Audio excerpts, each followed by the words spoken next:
Hola, ¿qué tal? Bienvenidos a todos a esta primera entrega del curso de Algoritmos, la base de la programación. Lo primero sería definir a quién va dirigido el curso. Y bueno, este curso está pensado para personas que no tengan ningún conocimiento de programación o personas que tengan pocos conocimientos y que quieran reafirmar algún concepto. Es importante saber que el curso no es para resolver problemas personales, de empresas o tareas de universidades, de escuela. Seguramente hay muchos programadores excelentes del tipo senior que tengan técnicas más avanzadas para resolver los ejercicios y proyectos planteados. Esa no es la finalidad del canal. Entonces, como reflexión, tendríamos que entender que no es lo mismo saber que saber enseñar. Y mi meta va a ser que aprendan por niveles hasta llegar a ser un buen programador. Lo demás dependerá de cada uno de ustedes. ¿Qué es lo que vamos a abarcar? Bien, lo primero que vamos a ver es cuando yo quiero formarme como programador, pueden surgir ciertas dudas que me impiden avanzar. Después vamos a ver lo que se llama la lógica de programación, que es un concepto que me va a permitir sentar las bases para ser un buen programador. También vamos a ver una metodología para la solución e implementación de los problemas en el ordenador y vamos a describir cada uno de estos pasos. Bien, entonces lo primero sería, cuando yo quiero empezar a estudiar, ¿verdad? Para ser programador, me puede surgir una duda que es, ¿qué lenguaje de programación elijo? Y bueno, entonces me voy a internet, empiezo a investigar y resulta que encuentro que existen un sinfín de lenguajes de programación. Y estos pueden ser pues Python, C++, PHP, Ruby on Rails, lenguaje C, JavaScript, Visual Basic, Java, etc. Esto solo por mencionar algunos. Bien, ahora ya tengo algún conocimiento, ya sé que existen algunos lenguajes de programación. Ahora, otra duda que podría surgir es cuál de ellos es el más fácil de aprender. Y bueno, pues esto va a depender de cada individuo, esto es subjetivo. Entonces nadie puede decir cuál es más fácil, cuál es más difícil.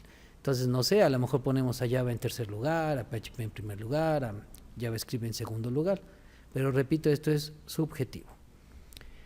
Una duda que también nos puede surgir es cuál es el que más se utiliza en las empresas. Aquí yo debo de definir para qué quiero aprender a programar. Simplemente para resolver ahí algunos problemas que me dejan en la universidad, en la escuela, o quiero insertarme en el mundo laboral. Entonces yo tendría que ver que existen pues las pymes, ¿verdad? Que existe programación para internet, que existen despachos, por ejemplo, contables, que existen supermercados. Entonces cada uno de ellos va a requerir que se solucionen problemas de diferente forma. Y bueno, entonces si vemos esto también nos podría surgir otra duda.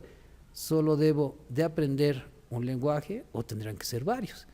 Y bueno, así podríamos seguir con dudas y dudas y dudas hasta que mi cabeza pues está llena precisamente de estas dudas y no nos dejan avanzar. En este punto puede ser que hasta desertemos del hecho de querer ser programadores.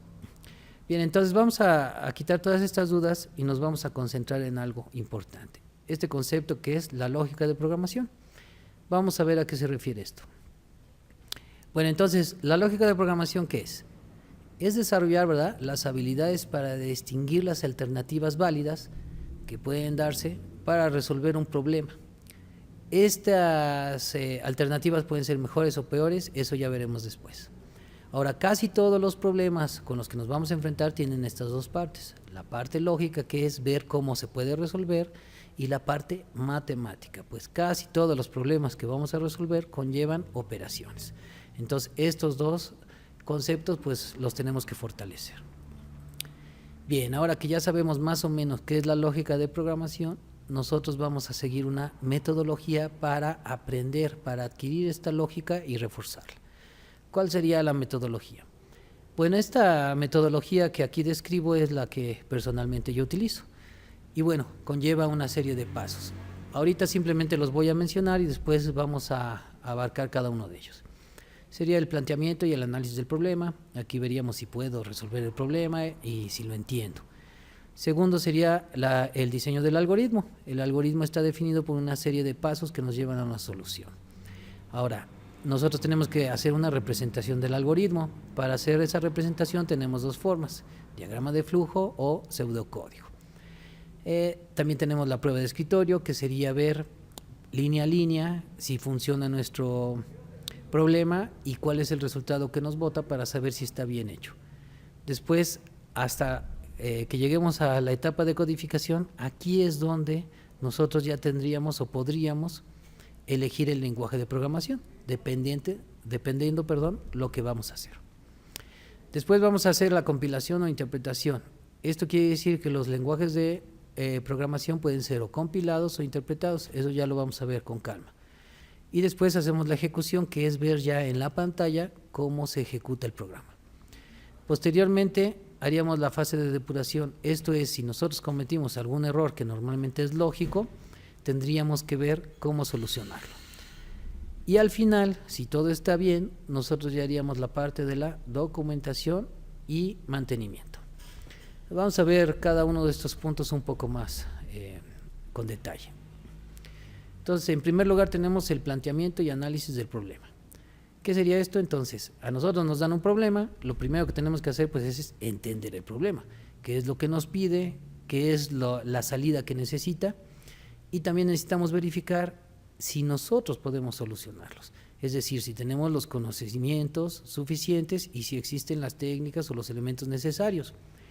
Por ejemplo, si yo soy un estudiante de preparatoria y en este momento me indican que yo tengo que hacer un algoritmo que envíe una nave a la luna, pues seguramente no voy a tener los conocimientos necesarios para resolver ese problema.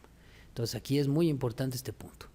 Ahora, si me dan un problema de acuerdo a mi capacidad o a mi conocimiento, entonces lo analizo, veo qué es lo que pide el problema, cómo lo puedo solucionar, y entonces sí podría pasar al segundo paso, que es el diseño del algoritmo.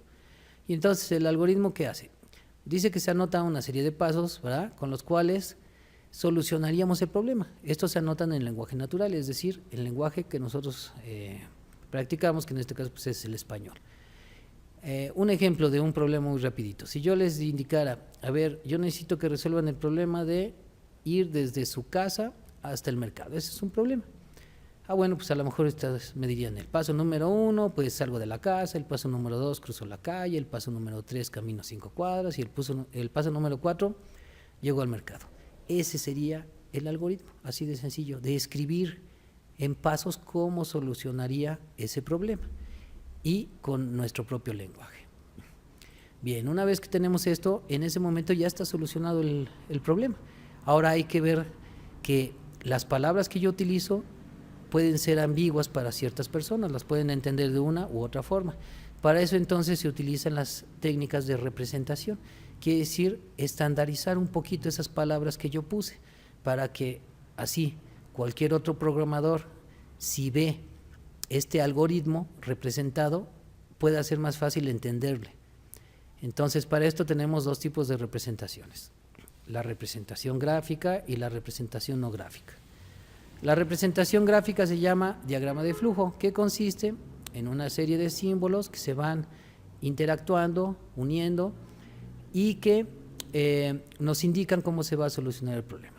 Por ejemplo, aquí empezamos, dice inicio, aquí empieza el problema, luego esta flecha nos indica el flujo del programa, quiere decir que de aquí se va a venir acá. Aquí hace una pregunta y nos da una condición. Dice, si la pregunta es verdadera, pues se pasa de este lado y diría, hace esta operación. Una vez que termine la operación, se va y termina el problema. En cambio, si la respuesta a la pregunta es negativa, se vería de este lado y tendría el fin inmediatamente. Ahora, este mismo algoritmo representado pero en pseudocódigo, o sea, con ciertas palabras, sería este. Aquí iniciamos y luego se pregunta, dice, si se cumple la condición, entonces pasamos a este lado y haz la operación. Si no se cumple no entra esta parte, se salta directamente aquí al si no y termina. Entonces serían las dos formas de representar nuestro algoritmo. Ok, una vez que ya hicimos esto, ahora sí nos vamos con lo que se conoce la prueba de escritorio. Nosotros entonces tendríamos que ir línea por línea de lo que se describió en el algoritmo para ver cuáles son los resultados que va alojando. Y al final necesito verificar que el resultado que me arrojó sea el que se me pide en el problema. Con eso yo estaría viendo si mi planteamiento o mi solución es la correcta. Posteriormente entonces entraríamos a la etapa de codificación. Aquí sí es donde nosotros ya tendríamos que pensar en qué lenguaje de programación vamos a programar, ¿sale? A codificar. Entonces, por ejemplo, aquí tenemos el pseudocódigo. El problema sería, por ejemplo, pintar la palabra hola en la pantalla. O sea, quiere decir que yo voy a mostrar un hola en el monitor. ¿Cómo resuelvo esto? Bueno, pues el pseudocódigo sería escribe hola, ¿sí? Yo le estoy diciendo con esta palabra clave que mande a la pantalla un hola. Con diagrama de flujo tendría que poner este simbolito ya por sí me dice imprime o pon en pantalla, y lo que está dentro es lo que se imprimiría. Entonces estas dos cosas son equivalentes, este es el modo gráfico y el modo no gráfico. Ahora, estas dos cosas ya en código, la sintaxis es la siguiente. Por ejemplo, en Java yo tendría que cambiar esta palabrita de escribe por todo esto que es system.out.println, entre paréntesis y comillas la palabra que quiero poner. Este ya es código. ¿Código de quién? De Java. Pero tenemos, por ejemplo, otro lenguaje que se llama C. Entonces, para el lenguaje C se pone print, paréntesis, comillas y otra vez hola. En otro lenguaje que se llama PHP simplemente se pone echo, hola. Y por ejemplo en JavaScript se pone document.write. Entonces, si se dan cuenta, ya nada más es cambiar las reglas de sintaxis que me va a dar cada lenguaje, pero el problema está solucionado desde esta parte. Ok, una vez que terminamos con la codificación, tenemos que irnos a la compilación o interpretación y ejecución. Vamos a ver en el transcurso del curso que existen lenguajes que se les conocen como compilados y lenguajes que se les conoce como interpretados. Y la diferencia básica es que los lenguajes compilados generan un programa de salida que después hay que ejecutar ese programa y es el que nos da el resultado. En cambio, los lenguajes que se les llaman interpretados lo que hacen es generar el resultado al vuelo. Esta palabra la van a escuchar mucho en programación, es decir, que va leyendo la línea de código y la va ejecutando en ese momento. Posteriormente entraríamos a lo que se llama depuración. Si nosotros cometimos algún error, esperábamos por ejemplo un 5 y el problema nos da un 4, quiere decir que tenemos un error normalmente de lógica. Entonces lo que tenemos que hacer es entrar y corregir esos errores. Aquí puse que también podrían ser de sintaxis, pero si el programa tiene un error de sintaxis, simplemente no compila o no se ejecuta.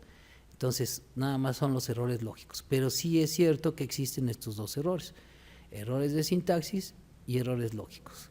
Los de sintaxis son cuando escribimos mal la instrucción. Si yo necesito poner un paréntesis y no lo pongo, ese es un error de sintaxis y me va a marcar error. En cambio, si yo tenía que poner que X es mayor que Y y lo puse al revés, ese se llama error de lógica. Bien, al final, si ya tenemos todo bien, lo que tenemos que hacer es la documentación y mantenimiento.